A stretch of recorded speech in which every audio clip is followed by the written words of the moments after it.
কেমন আছেন আপনারা সবাই? আলহামদুলিল্লাহ, আমিও ভালো আছি। সবসময় কামনা করি যে আপনারা সবাই যেন ভালো থাকেন, সুস্থ থাকেন, ইমানের সাথে থাকেন। এই যে আমরা ভালো আছি, আমাদেরকে ভালো রাখে কে? আল্লাহ। আবার মাঝে মাঝে আমাদেরকে অসুস্থ বানিয়ে পরীক্ষা নেয় কে? আল্লাহ। এজন্য সব সময় প্রশংসা করতে হবে কার? আল্লাহ।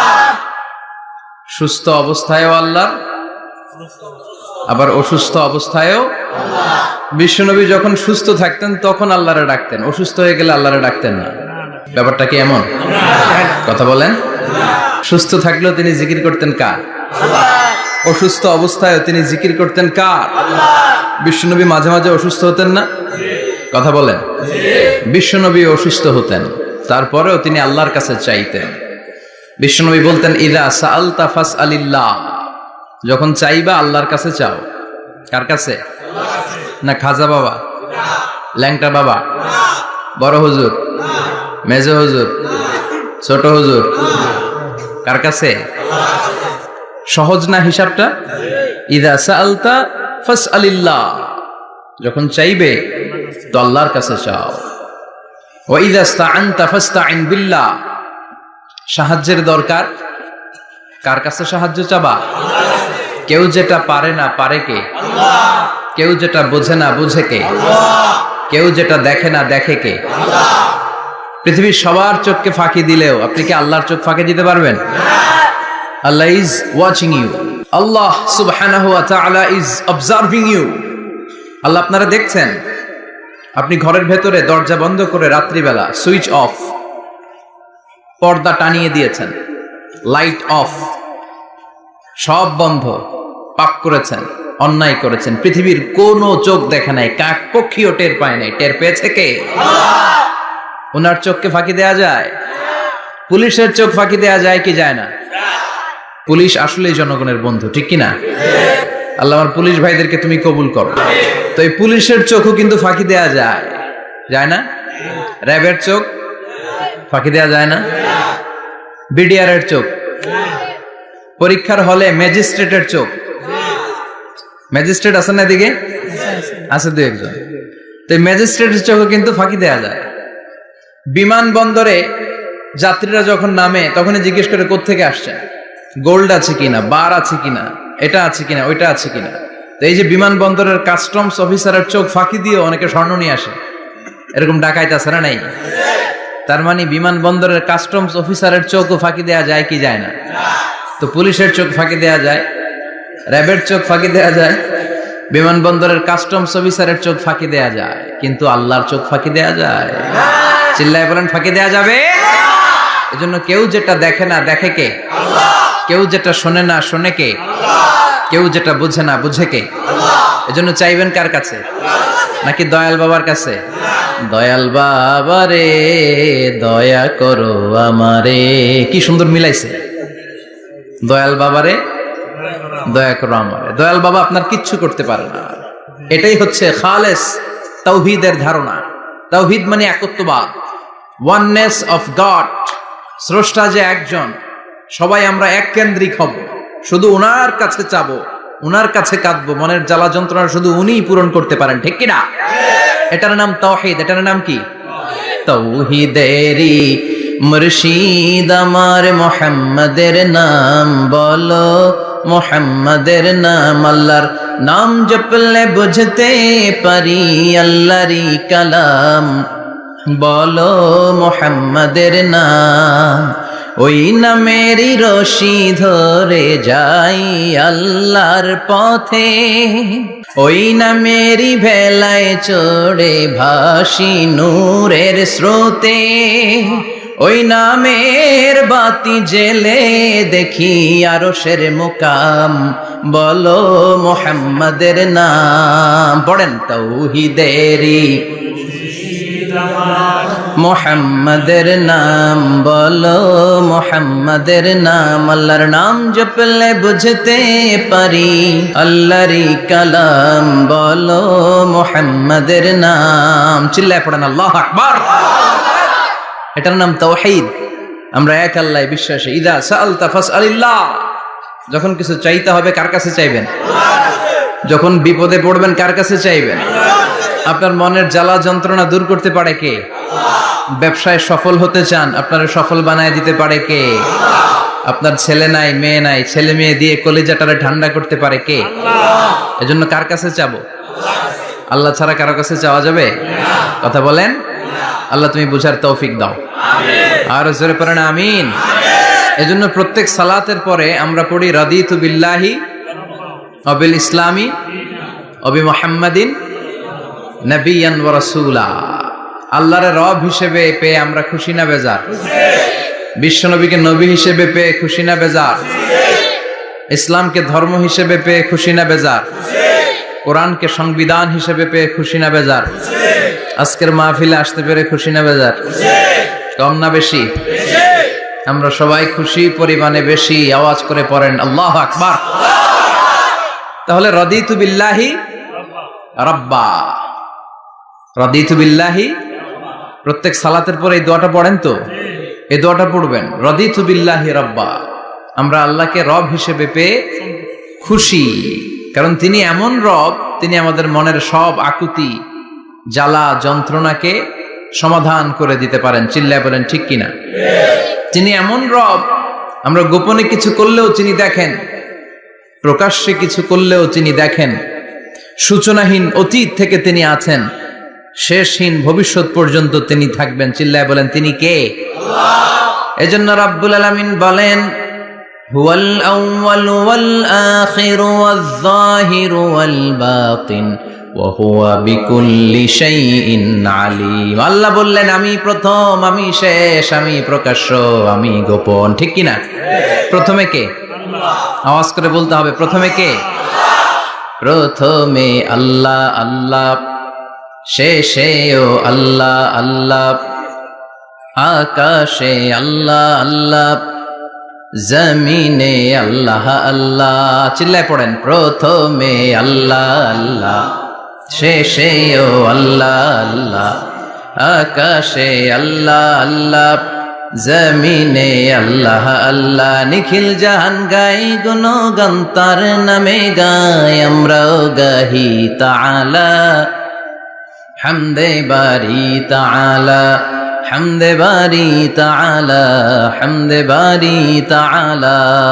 চিল্লায় পড়েন আল্লাহু আকবার। হুয়াল আউয়াল ওয়াল আখির ওয়াজ যাহির ওয়াল বাতিন। তিনি প্রথম, তার আগে কেউ আছে? কথা কন। তিনি কবে থেকে আছেন? অনেক সময় আমাদের মাথায় প্রশ্ন জাগে, এই যে আল্লাহ আছে, কবে থেকে আছে? কবে থেকে? উনি শুরুটা কবে? আল্লাহ বলে আমি সূচনাহীন অতীত থেকে আছি। আমি এমন অতীত থেকে আছি যেই অতীতের কোনো সূচনা নাই। সুবহানাল্লাহ কইবেন না? আবার আমি সীমাহীন ভবিষ্যৎ পর্যন্ত থাকবো। সুবহানাল্লাহ পড়েন। এমন ভবিষ্যৎ যেটা সীমা নাই, এমন অতীত যেটা শুরু হয় নাই, তিনি হচ্ছেন আল্লাহ। চিল্লায় বলেন তিনি কে? এজন্য আমরা বলি রাদিতু বিল্লাহি রাব্বা, রব হিসেবে আল্লাহ তোমারে পেয়ে আমরা খুশি। এজন্য আমাদের ইবাদতের সব জায়গায় এই রবের নামের গুণগান আছে না নাই? আমরা যখন রুকুতে যাই আমরা পড়ি সুবহান রাব্বিয়াল, আবার যখন আমরা সিজদায় যাই আমরা পড়ি সুবহান রাব্বিয়াল আ'লা। রুকুতে গেলে সুবহান রাব্বিয়াল আযীম, আবার যখন সিজদায় যাই তখন আমরা পড়ি সুবহান রাব্বিয়াল আ'লা। আবার কবরের জীবন যখন আমরা শুরু করে দিব, কবরের প্রথম প্রশ্ন হবে তোমার রবের নাম কি? আমরা বলবো আল্লাহ আমারে রব, আল্লাহ আমারে রব, এই রবি আমার সব। দমে দমে তনু মনে তারি অনুভব, তোমার দুনিয়াতে আমি যেদিকে তাকাই অথই নেয়ামতে ডুবে আছি সবাই। পাক পাখালির গানে শুনি তসবিহ কলো রব, তসবিহ কলো রব, আল্লাহ আমার রব, এই রবি আমার সব। সুবহানাল্লাহ, কি অসাধারণ কথামালা। আল্লাহ আমার রব, এই রবি আমার সব। আল্লাহ যদি আমার সাথে থাকে পৃথিবীর কোনো শক্তি আমার থামাতে পারবে না। চিল্লায় বলেন ঠিক কিনা? আর এই রবকে যদি তুমি হারাও, রব যদি আমার বিপক্ষে চলে যায়, পৃথিবীর কোনো শক্তি আমার কোনো উপকার করতে পারবে না। এজন্য বিশ্বনবী বলতেন, ইযা সাআলতা ফাসআলিল্লাহ ওয়া ইযা ইসতাআনতা ফাসতাইন বিল্লাহ। যখন সাহায্য চাইতে মনে চাইবে, সাহায্য চাইবা কার কাছে? আমাদের কোনো গুরুত্বপূর্ণ ঘটনা ঘটলে, গুরুত্বপূর্ণ লাইফ ইভেন্ট ঘটলে, কিংবা আমরা কোনো বিপদে পড়লে সবার আগে আমরা ফেসবুকে শেয়ার দিই, ঠিক না? কথা কন। ফেসবুক অ্যাকাউন্ট নাই কার কার দেখি? ওই আল্লাহর ওলিদেরকে একটু দেখে রাখি। মাশাআল্লাহ, অনেকের নাই, অনেকের ফেসবুক অ্যাকাউন্ট নাই। তো এটার ভালো কাজে লাগানো উচিত। যেটাই আমরা করি এটা যেন ইসলামের পক্ষে যায়, ঠিক কি না? মিন হুসনি ইসলামিল মারই তারকুহু মা লা ইয়ানিহি। ব্যক্তির ইসলামের সৌন্দর্য হচ্ছে যে অনর্থক কাজ ব্যক্তি করবে না। যে কাজে সওয়াব আছে, যে কাজে কল্যাণ আছে, ব্যক্তি শুধু ওই কাজটা করবে। চিৎকার করে বলেন ঠিক কি না? অনর্থক কাজ করা ঠিক না, অনর্থক কথা বলা ঠিক না, অনর্থক সম্পদ নষ্ট করা ঠিক না, অনর্থক টাইম পাস করা ঠিক না। কারণ মুমিন জানে, মা ইয়ালফিযু মিন কাউলিন ইল্লা লাদাইহি রাকীবুন আতীদ। মুমিনের জিহ্বা দিয়ে যা বের হয় তার প্রতিটি শব্দ পাই পাই করে হিসাব নিবে কে? আল্লাহ। আমাদের জীবনে অনর্থক কথা আছে না নাই? চায়ের দোকানে বসলে অপ্রয়োজনীয় আলাপ, নিজেরও কাজে লাগে না, ফ্যামিলিরও কাজে লাগে না, ইসলামেরও কাজে লাগে না, খালি খোঁচাখুচি ঠেলাঠেলি বাড়ায়। এরকম ডাকাত আছে না নাই? অপ্রয়োজনীয় কথা, অপ্রয়োজনীয় কাজও আছে না নাই? এদেশে দেদারসে মানুষ করে বেড়াচ্ছে অপ্রয়োজনীয় কাজ। হুজুররে পাইলে হাজার হাজার ছবি আছে না নাই? এটা অপ্রয়োজনীয় না?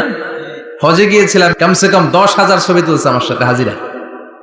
অপ্রয়োজনীয়, প্রয়োজন নাই। এসেছে ইবাদত করতে, হুজুর একটা সেলফি। ইয়াং ছেলেপেলারা সেলফি তোলে বেশি। আর বুঝলাম না, আঙ্গুল দুইটা এরকম করে রাখে। আমি বললাম এটা কি? কই হুজুর, ইটস গ্যাংনাম স্টাইল। এটা কি? Gangnam style. এরকম বাঁকা করে থাকবে আর এরকম দুইটা ছবি তুলবে। তো এগুলো অনর্থক। মুমিন ওই কাজ করবে যে কাজটা constructive, fruitful for him, for his family and for the society। যেটা তার নিজের কাজে আসবে, যেটা তার ফ্যামিলির কাজে আসবে, যেটা সমাজের কাজে আসবে। এই কাজগুলো করার দরকার আছে না নাই? আমার দেশের যুবক ছেলেগুলো অপ্রয়োজনীয়, কোনো কারণ নাই এই সমস্ত কাজে ঝগড়া বিবাদে আলাপে লিপ্ত থাকার কারণে তাদের যে ইনোভেটিভ পাওয়ার আল্লাহ তাআলা দিয়েছেন, এটাকে তারা কাজে লাগাতে পারে না। আমাদের দেশের যুবকদের কিন্তু অনেক ম্যারিট। তারা যখন পৃথিবীর বিভিন্ন দেশের ইউনিভার্সিটিগুলোতে পড়ে, তারা র্যাঙ্কিং এ 1 নম্বরে আসে একেবারে। আমি যে ইউনিভার্সিটিতে পড়ি, ইন্টারন্যাশনাল ইসলামিক ইউনিভার্সিটি মালয়েশিয়া, ওখানে বাংলাদেশিদের ফলাফল রেজাল্ট সবচেয়ে ভালো। হার্ভার্ডে যান, ক্যামব্রিজে যান, অক্সফোর্ডে যান, যেখানেই যাবেন বাংলাদেশিদের ফলাফল অনেক ভালো। তো তারা সেখানে অপ্রয়োজনীয় কাজে তাদের সময়কে নষ্ট করে না। এজন্য যুবক ভাইয়েরা, তোমাদের আছে প্রাণ ঢালা উচ্ছ্বাস, অনেক শক্তি তোমাদের গায়ে। এখন তোমাদের রক্ত গরম, তোমাদের এই গরম রক্ত ইসলামের কল্যাণে কাজে লাগাইতে হবে। শুধু সেলফি তুইলা সময় নষ্ট করা যাবে না। চিল্লায় বলো ঠিক কিনা? কিছুদিন আগে আমি দেখলাম মানবতার দেয়াল। কিসের দেয়াল? কিছু ছেলে পেলে new idea, what an idea, new idea বের করেছে যে এটার নাম মানবতার দেয়াল। খুব সম্ভবত মসজিদের এক ওয়ালের মধ্যে তারা লিখেছে মানবতার দেয়াল, আর কিছু হ্যাঙ্গার টানিয়ে রেখেছে, আর বলেছে যেটা অপ্রয়োজনীয় রেখে যান, আর যেটা আপনার লাগবে নিয়ে যান। এই যে শীত, প্রচন্ড শীতে অনেকের জ্যাকেট নাই, আমাদের কয়েকটা করে জ্যাকেট, জাম্পার, সোয়েটার, চাদর, মাফলার, অনেকের একটাও নাই। আছে না নাই? তারা দেয়ালের নাম দিয়েছে মানবতার দেয়াল। এখানে আপনার অতিরিক্ত পুরান জ্যাকেট থাকলে রেখে যান। তো অনেকে পুরান জ্যাকেট, মাফলার, চাদর ওখানে ঝুলিয়ে রেখে গিয়েছে। আবার লিখে দিয়েছে যার লাগবে তিনি নিয়ে যান। যার মাফলার নাই, যার জ্যাকেট নাই, চাদর নাই, তারা এসে নিয়ে যাচ্ছে। এটা একটা সুন্দর আইডিয়া না? তো চায়ের দোকানে ছেলেপেলেগুলো যদি মারামারি করতো, অপরাজনীতি করতো, গুতাগুতি করতো, কিলাকিলি করতো, তাহলে মাথা থেকে এই আইডিয়াগুলো বেরোতো? কথা বলেন। Human capacity is amazing. কি পরিমাণে আল্লাহ তাআলা যে আমাদেরকে ক্যাপাসিটি দিয়েছে, আমাদেরকে যে কত প্রিভিলেজ আল্লাহ তাআলা আমাদেরকে দিয়েছে আমরা জানিই না। আমরা আমাদের দেহে কত শক্তি, সম্ভাবনা নিয়ে যে ঘুরে বেড়াই, আমরা অনুধাবন করি না। এজন্য সময়গুলোর কাজে লাগাও। কিন্তু আফসোসের সাথে লক্ষ্য করা যাচ্ছে যুবকদের চরিত্রকে ধ্বংস করে দেওয়ার জন্য যে কয়েকটা হাতিয়ার আছে, সবগুলো বাংলাদেশে আছে না নাই? ইয়াবা আছে না নাই? ফেন্সিডিল আছে না নাই? হিরোইন আছে না নাই? মারিজুয়ানা আছে না নাই? এই ফেন্সিডিল ইয়াবা আগে শুনতাম ইউনিভার্সিটির ছেলেরা খাইতো, এরপরে নাইমা আসলো কলেজে, এরপরে হাই স্কুলে, এখন প্রাইমারি ছেলেদের হাতে ওই ইয়াবা ঢুকছে। চিল্লা এখন ঠিক কিনা? দেশের যুব সমাজ আজকে কোথায়? পর্নোগ্রাফি, এক একটা মোবাইল এক একটা হিন্দি সিনেমার কারখানা। ইন্ডিয়ান নায়িকাদের কোমর দুলানো ডান্স আছে না নাই? স্মার্টফোন নিয়ে ছেলে স্মার্ট হয়, কিন্তু ইমান, আখলাক, চরিত্র সব শেষ। অপরাজনীতি, রাজনীতির নামে মন্দ খারাপ প্রতিহিংসামূলক ছাত্র রাজনীতি, নেতারা এই যুবক ছেলেদেরকে ইউজ করে, ওর বিরুদ্ধে ও মার, তুই ওরে মার, ওনারা থাকে অন্য জায়গায়, আছে না নাই? এভাবে আমাদের দেশের ছেলেদের চরিত্র, তাদের সম্ভাবনাকে আমরা নষ্ট করে দিচ্ছি। যুবক ভাইয়েরা, in the day of judgement, কিয়ামতের কঠিন ময়দানে আল্লাহ তাআলা 7 শ্রেণীর ব্যক্তিকে তার আরশের নিচে ছায়া দিবেন। এর মধ্যে এক শ্রেণী হচ্ছে তোমরা যারা যুবক, শাবুন নাশাআ ফি ইবাদাতিল্লাহ, ওই যুবক যারা তাদের যৌবনে, তাদের সময়টা, তাদের দিন, তাদের রাত তারা আল্লাহর ইবাদতে কাটিয়েছে। সুবহানাল্লাহ পড়েন। 7 শ্রেণীর মধ্যে 2টা শ্রেণী হলো যুবক। একটা হলো যৌবন সময়ে যারা আল্লাহর ইবাদতে রাত কাটায়, সময় কাটায়। আর দ্বিতীয় ওই যুবক, যে যুবককে কোনো নারী অন্যায় কাজের, অন্যায় প্রেম করার পরকীয়ার অফার দেয়, ওই অফারকে ক্যান্সেল করে ওই যুবক বলে ইন্নী আখাফুল্লাহ, আমি এই পরকীয়ার দিকে যেতে পারি না, কারণ আমার অন্তরে ভয় আছে একজনের, তিনি কে?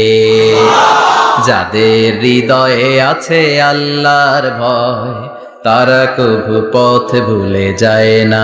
আল্লাহর প্রেম ছাড়া এই দুনিয়ায় কারো কাছে কোনো কিছু চায় না। ঠিক কি না? রাতের আধারে যারা সেজদাতে রয়, দু চোখের শ্রুতে নদী যেন বয়। আল্লাহু আকবার। তো তাহাজ্জুদ পড়বে কখন? ফজরে তো পড়তে পারে না, আছে না নাই? রাতের আধারে যারা সেজদাতে রয়, দু চোখের শ্রুতে নদী যেন বয়। ছলনার হাতছানি যতই ডাকুক, পেছনে ফিরেও সে তাকায় না। যাদের হৃদয়ে আছে আল্লাহর ভয়, তারা কভু পথ ভুলে যায় না। আল্লাহর প্রেম ছাড়াই দুনিয়ায় কারো কাছে কোনো কিছু চায় না। চিল্লায় বলেন ঠিক কিনা? তার মানে প্রথম হচ্ছে এক যুবক, যেই যুবক তার যৌবন কালের সময়টা আল্লাহর ইবাদতে কাটায়। দ্বিতীয় হলো এমন যুবক পরকীয়ার অফার পেয়ে সে বলে আমি ভয় পাই একজনকে, তিনি কে? এজন্য যুবক, তোমার অন্তর আল্লাহর ভয় থাকতে হবে। তোমার সময়টা এমনি কাটানো যাবে না, ইবাদতে কাটাতে হবে। ঠিক কিনা? এজন্য আমরা নামাজের পরে বলি রাদিতু বিল্লাহি রাব্বা, আল্লাহকে রব হিসেবে পেয়ে আমরা খুশি। তারপরে বলি অবিল ইসলামি দিনা, ইসলামকেও দিন হিসেবে পেয়ে আমরা খুশি না বেজার? কথা কন, খুশি না? আপনি খুশি হইলে আপনার লাভ, খুশি না হইলে আপনার লস। ইসলামের বিজয়কে সমুন্নত করবে কে? ইসলামের পতাকা পত পত করে হোয়াইট হাউসের উপরেও একদিন ঝুলবে। চিল্লায় বলেন ঠিক কিনা? আল্লাহ বলেন খবরদার, ফু দিয়ে ইসলামের বাতি তোরা নিভাতে পারবি না। ইউরিদুনা লিয়ুতফিউ নূরাল্লাহি বিআফওয়াহিহিম ওয়াল্লাহু মুতিম্মু নূরিহি ওয়ালাউ কারিহাল কাফিরুন। ইসলাম বিরোধীরা চায় মুখের ফুৎকারে ইসলামের বাতিকে নিভিয়ে দিতে। আল্লাহ বলে খবরদার, ষড়যন্ত্র করে লাভ নাই, ইসলামের বিজয় আমি নিশ্চিত করে দেব।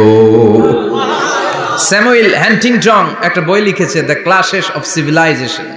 ওই বইতে তিনি বলেছেন এই যে সভ্যতার সংঘাত, এত সভ্যতা, চায়না সভ্যতা, আর্য সভ্যতা, বৈদিক সভ্যতা, সিন্ধু সভ্যতা, মহেঞ্জোদারো সভ্যতা, ইরাকীয় সভ্যতা, মিশরীয় সভ্যতা, একটার পর একটা সভ্যতা পৃথিবীতে এসেছে, একটার পর একটা সুপার পাওয়ার। এখন সুপার পাওয়ার হচ্ছে ইউনাইটেড স্টেটস অফ আমেরিকা, ধারণা করা হচ্ছে এরপরে চায়না হবে সুপার পাওয়ার, আবার অনেকে বলছে এরপরে ইন্ডিয়া হবে সুপার পাওয়ার। এভাবে একটার পর একটা সুপার পাওয়ার যাওয়ার পরে সর্বশেষ যে সুপার পাওয়ারটা পৃথিবীর বুকে মাথা উঁচু করে দাঁড়িয়ে থাকবে সেটার নাম হচ্ছে ইসলাম। সেটার নাম কি? তার নমুনা গোটা বিশ্বব্যাপী আছে না নাই? ইসলামকে যত দমাইতে চায় এটা আরো উপরের দিকে ওঠে। সুবহানাল্লাহ কইবেন না? ইসলামের বৈশিষ্ট্য হচ্ছে চারা বীজের মতো। চারা বীজ তো আপনারা চিনবেন, নিমসারের মানুষ। বীজ, ইসলাম হচ্ছে বীজের মতো। ইসলামের শত্রুরা ইসলামকে মাটিতে গেড়ে দিতে চায়, কিন্তু ইসলাম হচ্ছে বীজের মতো, চারা বীজ। চারা বীজ মাটিতে গেড়ে দিলে কি হয়? কথা কন, আরো গজিয়ে ওঠে, মাটি ফেড়ে উপরের দিকে উঠে চিৎকার করে বলেন ঠিক কি না? ইসলাম হচ্ছে টিউবের মতো। টিউব, পুকুরে যারা নতুন সাঁতার কাটতে যায়, ডুবে যাতে মারা না যায়, টিউব নিয়ে সাগরের মধ্যে নামে। এই টিউবকে যত আপনি পানির নিচে ডুবাতে চাইবেন, টিউব আর উপরের দিকে ভেসে ভেসে উঠে। সুবহানাল্লাহ পড়ে। ইসলামরে তো ওরা চিনে নাই। ইসলাম হচ্ছে চারা বীজের মতো। ইসলাম হচ্ছে টায়ারের টিউবের মতো। এটার যতই নিচের দিকে নামাইতে যায়, এটার বৈশিষ্ট্য হচ্ছে এটার ধাক্কা মারলে এটার উপরের দিকে ওঠে। সুবহানাল্লাহ কইবেন না? গোটা বিশ্বব্যাপী আজকে ইসলামের গণজোয়ার, হাজার হাজার লোক কালিমা পড়ে মুসলমান হচ্ছে। গত কিছুদিন আগে আফ্রিকাতে এক লোক এক গ্রামের কয়েক হাজার মানুষকে এক ময়দানে দাঁড় করিয়ে একসাথে শাহাদাতের বাণী পাঠ করিয়ে মুসলমান বানায় ফেলছে। এই আফ্রিকার বুকে এতদিন আমেরিকার কাজ ছিল, এটারে বলে Tansir, Christian missionary. Lakh lakh dollar দিয়ে আফ্রিকার দেশগুলোর মধ্যে গরিব গরিব মুসলমানগুলোরে তারা নাসারা বানাতো। এই বিষয়টা যখন মুসলিম স্কলারদের নজরে এলো, এখন গোটা বিশ্বের সব মুসলিম স্কলাররা আফ্রিকায় যে ইসলামের দাওয়াতকে প্রচার করে দিচ্ছে।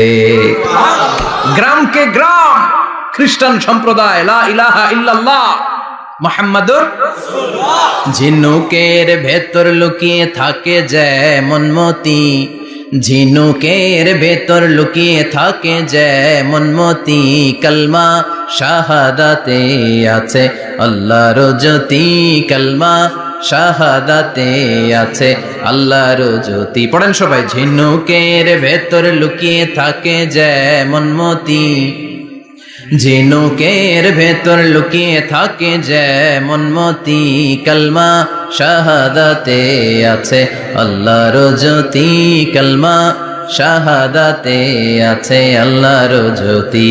ঠিক কি না? এই জ্যোতি যদি একবার কারো হৃদয়ের মধ্যে স্থান করে নেয়, এই নুরানি আলোর ছোটা যদি কারো হৃদয়ের মধ্যে জায়গা দখল করে নেয়, পৃথিবীর কোনো মতাদর্শ তার অন্তরের মধ্যে আর থাকতে পারে না। গ্রামকে গ্রাম আফ্রিকাতে এখন কালিমা পড়ে পড়ে মানুষ মুসলমান হয়ে যাচ্ছে। সুবহানাল্লাহ পড়ে। একদিন আমেরিকার হোয়াইট হাউসের উপরেও কালিমার লা ইলাহা ইল্লাল্লাহর পতাকা পতপত করে উড়বে। চিল্লায় বলেন ঠিক কি না? এজন্য আমরা বলি ওয়াবিল ইসলামি দীনা, ইসলামকে ধর্ম হিসেবে পেয়ে আমরা খুশি না বেজার? ইউরোপ আমেরিকাতে মসজিদের সংখ্যা বাড়ছে, দাওয়াতি কাজের সংখ্যা বাড়ছে। এমনকি হার্ভার্ড ইউনিভার্সিটিতে, অক্সফোর্ডে, ক্যামব্রিজের ভেতরে, MIT Massachusetts institute of technology, সায়েন্সে যারা পড়ে এদের স্বপ্ন MITর ভিতরে ইসলাম ঢুকে গেছে। এজন্য ইসলামের আলোকে কেউ নিভিয়ে দিতে পারবে না, ইসলামের গতিকে কেউ থামিয়ে দিতে পারবে, এটা অসম্ভব। এজন্য ইসলামের বিজয় সুনিশ্চিত। আমরা যারা লেগে থাকতে পারবো, আমাদের কপালকে উজালা করে দিবে কে? আর বিরোধিতা যারা করব তাদের সব শেষ, দুনিয়াও শেষ, আখিরাতও শেষ, আমও শেষ, সালাও শেষ। এজন্য আমরা বলি রাদিতু বিল্লাহি রাব্বা, আল্লাহ তোমার রব হিসেবে পেয়ে আমরা বড্ড খুশি। ওয়াবিল ইসলামি দীনা, ইসলামকে ধর্ম হিসেবে পেয়ে আমরা খুশি। ওয়াবি মুহাম্মাদিন রাসূলা, বিশ্ব নবীকে রাসূল হিসেবে পেয়েও আমরা খুশি না বেজার? এমন রাসূল, গোটা বিশ্বের শ্রেষ্ঠতম রাসূল, শ্রেষ্ঠতম ব্যক্তিত্ব, যার কাছ থেকে পজিটিভ কোনো জিনিস ছাড়া নেগেটিভ কোনো জিনিস প্রকাশিত হয় নাই। সব ইতিবাচক, always come back positive, not go back negative. সব সময় পজিটিভ বলতেন, পজিটিভ ভাবতেন, পজিটিভ কাজ করতেন।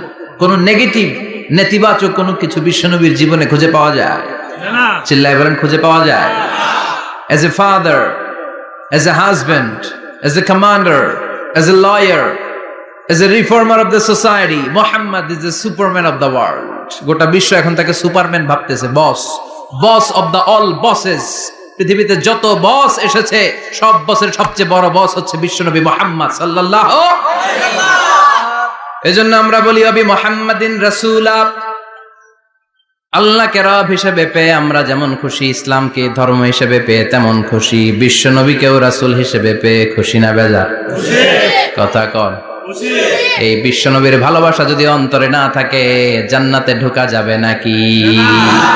আল্লাহর ভালোবাসা, বিশ্বনবীর ভালোবাসা অন্তরে থাকার দরকার আছে না নাই?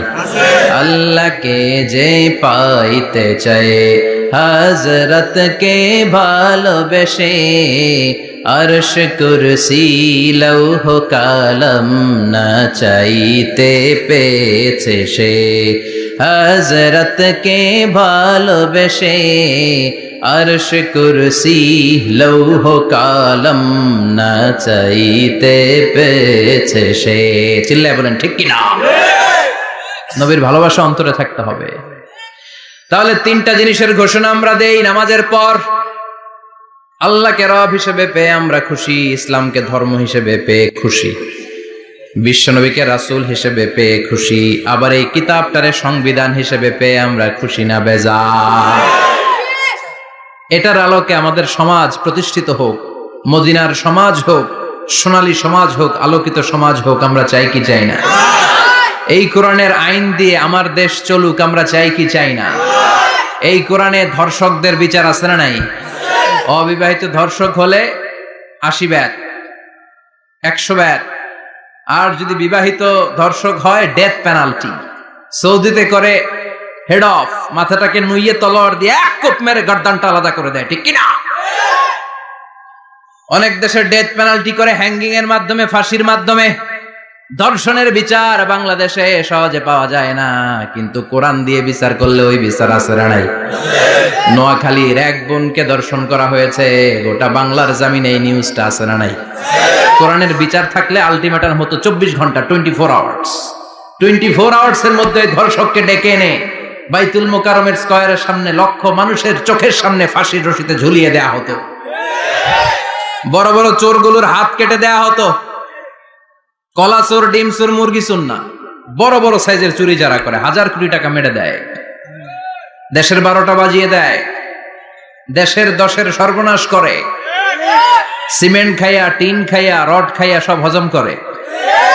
ব্রিজ ভেঙে গেলে ব্রিজের ভেতরে পাওয়া যায় বাঁশ, তার মানে রড গেছে কই? হ্যাঁ, পেটে। এগুলার এক একটার পেটে 10টা করে পাকস তুলে দিছে আল্লাহ। 10টা স্টোমাক না থাকলে রড হজম হয়? কথা কয় না। এগুলোর বিচার হওয়ার দরকার আছে না নাই? কোরআনের রাজ যদি কায়েম হয়, এই সবগুলো বড় বড় চোরের বিচার হবে, লাইভ ব্রডকাস্টিং হবে টিভিতে, আমরা সবাই দেখবো কেমন করে তাদের হাত কাটা হয়। ওই সমাজ আমাদের দেশে চালু হোক, আমরা চাই কি চাই না? তাহলে সোজা সাপটা হিসাব, এই 4টা জিনিসের বিরুদ্ধে কেউ অবস্থান নিলে তাদের বিরুদ্ধে আমাদের অবস্থান, জোরে কোন ঠিক কিনা? আর এই 4টা জিনিসের পক্ষে যারা কথা বলবে তাদের জন্য আমাদের অন্তরে দোয়া আছে না নাই? এক হচ্ছে আমার রব, 2 হলো আমার ইসলাম, 3 হলো আমার পেয়ারা নবী, 4 হলো আমাদের আল্লাহর দেয়া সংবিধান কোরআন। এই 4টা জিনিসের বিরুদ্ধে কথা বললে খবর আছে না নাই? এই 4টা জিনিসের বিরুদ্ধে কথা বলা হবে। মুসলমানদের দেশে এই 4টা জিনিসকে কটূক্তি করা হবে, অপমান করা হবে, আর এর বিরুদ্ধে প্রতিবাদ আসবে না। মুমিন চুপ করে বসে থাকবে, সেটা মুমিন নয়, সেটা মুনাফিক। চিল্লায় বলেন ঠিক কিনা? এজন্য এই 4টা জিনিসের বিরুদ্ধে কথা বললে প্রতিবাদের ঝড় তোলার দরকার আছে না নাই? রাজি আছো মুসলমান? দুই হাত উঁচু করে আল্লাহর দেখা। আল্লাহ আমাদের স্লোগানকে কবুল করো। এই 4টা জিনিসের জন্য ভালোবাসা আমাদের অন্তরে তুমি স্থান করে দাও। এগুলোকে পুঁজি করে যেন আমরা জান্নাতের অধিকারী হতে পারি, তুমি তৌফিক দাও। আর জোরে পড়েন আমিন। আজকে আমরা যে বইটা থেকে কথা শুনবো, বইটার নাম কি বলেন? আরো জোরে বলেন, কি নাম?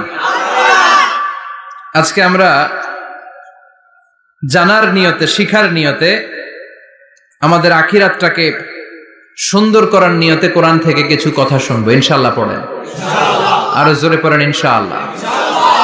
আমাদের সবকিছু হয়ে যাচ্ছে শো অফ, মাহফিল হয়ে যাচ্ছে শো অফ, আলোচনাগুলো হয়ে যাচ্ছে শো অফ, লোক দেখানো ভাব। অন্তরে ইখলাস নাই, আল্লাহর প্রতি দরদ নাই, স্রষ্টার প্রতি অগাধ বিশ্বাস আর ভালোবাসা নাই। আমাদের ডে টু ডে লাইফের চিত্র যদি আমরা খেয়াল করি তাহলে দেখবো our spirituality is going down. Our লিল্লাহিয়াত ইখলাস ইজ গোয়িং ডাউন, আমাদের ইখলাস যাচ্ছে নিচের দিকে, মানে কমছে, ডিক্রিজিং ডে আফটার ডে। কিন্তু our greed, our jealousy, our arrogance, আমাদের অহংকার, আমাদের ক্ষমতার প্রতি লোভ, আমাদের হিংসা, এগুলো দিন দিন উপরের দিকে যাচ্ছে। চিল্লা এখন ঠিক কিনা? এই তাফসীর মাহফিলগুলোর মূল উদ্দেশ্য হচ্ছে আমাদেরকে রাইট ট্র্যাকে নিয়ে আসা। We should come back to the right track. Train যদি লাইনচ্যুত হয়, অ্যাক্সিডেন্টের সম্ভাবনা আছে না নাই? লাইনচ্যুত হয়ে গেলে রেল কর্তৃপক্ষ এটাকে এসে আবার লাইনে তুলে দেয়, ঠিক কিনা? আমরা শয়তানের ওয়াসওয়াসাতে প্রায় লাইনচ্যুত হয়ে যায়। এই তাফসীর মাহফিলগুলোর উদ্দেশ্য হচ্ছে আমাদেরকে আবার লাইনে তুলে দেয়া। আলহামদুলিল্লাহ কোন? এই জন্য সময় নষ্ট করে যে, সময় ব্যয় করে যে আমরা এসেছি, আসুন আমরা শুরুতেই নিয়তটাকে খালেস করে নেই যে আজকে আমরা যা শুনবো আমলের নিয়তে শুনবো, ইখলাসের সাথে শুনবো, নিজেকে পরিবর্তন করার জন্য শুনবো, আমার আখিরাতটাকে, আমার জান্নাতটাকে সুন্দর করার জন্য শুনবো। তো আমরা খুব লম্বা চূড়া বক্তব্যের দিকে যাব না, সংক্ষিপ্ত কিছু কথা সরাসরি আমরা কোরআন থেকে শুনবার চেষ্টা করব। পড়েন ইনশাআল্লাহ। এবং আজকে এই 2 দিন ব্যাপী তাফসীরুল কোরআনের প্রোগ্রামের প্রথম দিন আমরা একসাথে বিদায় নিব ইনশাআল্লাহ। পড়েন। আলোচনার মাঝখানে উঠা বসা করবেন? শেষ পর্যন্ত থাকবেন? কথা দিয়েছেন? আওয়াজ করে পড়েন ইনশাআল্লাহ। আসলে আমরা সরাসরি কোরআন থেকে শুনি, কেননা কোরআন থেকে কথা শুনলেই বরকত, কোরআন থেকে কথা শুনলে জীবন আলোকিত হয়। জীবনটা আলোকিত করে দেয় কে? কারণ সব সমস্যার সমাধান দিতে পারে সমাধান চাও যদি জীবনে, মরণে ফিরে যাও, খুঁজে নাও, চোখ রাখো কোরআনে। চোখ রাখবেন কোথায়? না টিভির পর্দায়? কোথায়? সমাধান চাও যদি জীবনে, মরণে ফিরে যাও, খুঁজে নাও, চোখ রাখো কোরআনে।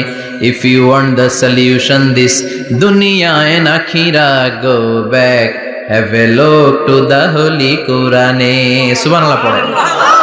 সমাধান চান তো go back, sit down and have a look to the Quran. আপনার জীবনের সব সমস্যার সমাধান কোরআনের ভেতরে আছে না নাই?